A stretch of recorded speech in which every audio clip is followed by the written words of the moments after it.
this was just strange and unnecessary and unneeded from Warner Brothers. Why would they bother to even stir the pot, especially when you have one company doing extremely well with their superhero movie franchise and yours just getting started? Because they have to appear like they have faith in their product. Okay.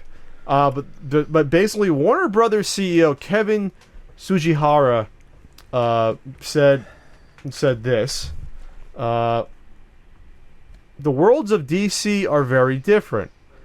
They're steeped in realism, and they're a little bit edgier than Marvel's movies. So this set off, a fanboy just wave, because you don't like to even try to compare DC versus Marvel in general, but now we're talking about the movie franchises. Now shit just got real, because there's like a dozen Marvel Studios films out, and only one in the new DC universe, just the one, the Man of Steel. So why would he say this? Is this to pump up your product before they come out next year with Batman vs Superman: Dawn of Justice? I think that Batman Superman: Dawn of Justice, now that I've gotten all my rage out about it, is going to do fine. Sure. Doesn't mean I think it's going to be good. I think it's going to do fine. Aquaman and Gal Gadot, Wonder Woman. But I think it's also going to give Warner Brothers a very strong dose of realism in terms of how their movies compare to the Marvel Cinematic Universe. My other problem is, if he's talking about the movies, I don't even necessarily see it. If he's talking about the comics, it's straight up bullshit. DC is not more... and this is not a bad thing.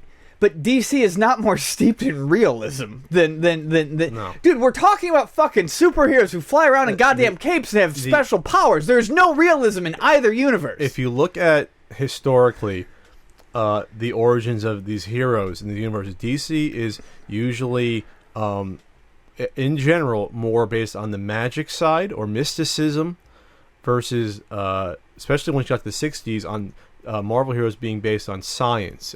Pseudoscience, yeah. Marvel heroes are based on some sort of pseudoscience. So to say there's any realistic difference is ridiculous, right, to begin with. In fact, the only quote-unquote big superhero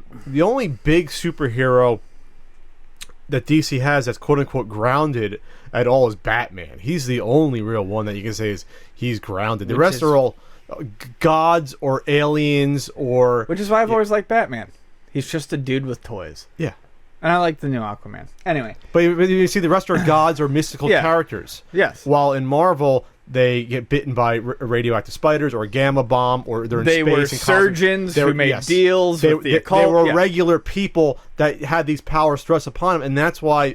At least me, I always identify with Marvel better. Because there's always a moral conflict. Because with how they're created. They identify with their original mortal side, and then they have to come to grips with their super side. And that's always been kind of one of the more interesting things, like you said about Marvel Comics. It's more identifiable to have a teenager with high school problems being given ridiculous superpowers and having to flesh that out with his life versus an alien who's just has these powers. Right. He's had him since birth, or Aqua Man. He's just a fucking prince. Yeah, and he's just powerful. And I love him. But or Wonder Woman. That great, you're just an Amazonian. It's like, okay, you know what I mean? It's a total different construct of what you want your superheroes to be. So to say it's edgier is absolute just. Well, and here's my last. I'm sorry. Here's my last point. This is the point that I really wanted to end my tirade on. Edgy hasn't been a fucking compliment since 1998. When you look online and people are like, ooh, edgy, like that's an insult. Why do you want to be edgy? When you say something is edgy, that means you are marketing it to people who listen to Limp Bizkit and eat Doritos with extra nacho cheese flavor on top. With a dew on the side. Yeah, that's what you're doing. I think it's interesting that people confuse edgy with dark or mature.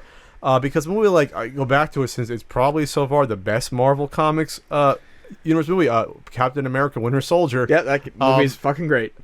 It's very mature, but it's not edgy. But it's very mature, the themes that are involved, and you can say there is a lot of, I want to say it's dark overtones, but there's a lot of fucked up shit that happens in that movie. No, there's a lot of fucked up shit that happens. Nick Fury getting shot, and you're like, holy shit, Nick Fury's just got gunned down. Yeah. You know what I mean? Stuff like... And then, Big Brother, You know, Yeah, the whole Big Brother story. Whole NSA tie-ins and stuff that's going on. It's like, that's very mature.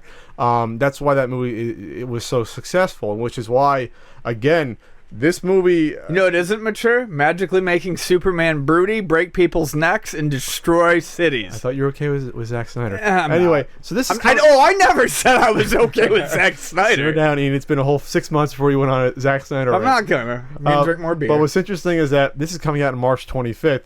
They don't want any part of after that, because you know why?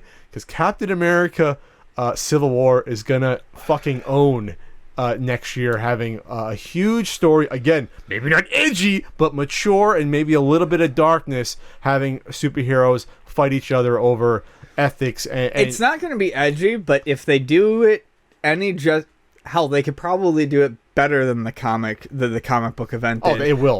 They will. It's probably one instance where they will. You are going to see a comic book movie do things that you did not think a comic book movie would ever do. Yeah, and so you're gonna have should be quite good. You're gonna have Iron Man, who you can say is the flagship character of these Marvel movies so far, because of Robert Downey Jr. putting the whole fucking universe on his back. The most likable guy is going to be the bad guy, which is why it's going to be cool. Yep. And then Captain America, who I love, and then by the way, we're gonna throw Spider-Man in there, right? And Marvel's the Marvel film studio version of Spider-Man, which will probably be the best version. Finally, that we're going to see, that I can finally say, finally, they got it, not half of it right, not 2/3, all of it right. And so that movie will make more than a movie with the number 3 superhero well-known will make more than the movie with the first and second most well-known superheroes. So just think about that. Yep. Or you put Spider-Man second, but usually it's Superman, Batman, Spider-Man. But. Yeah. No, I agree. Anyways, let's pump the brakes on that when we're talking about Marvel movies now.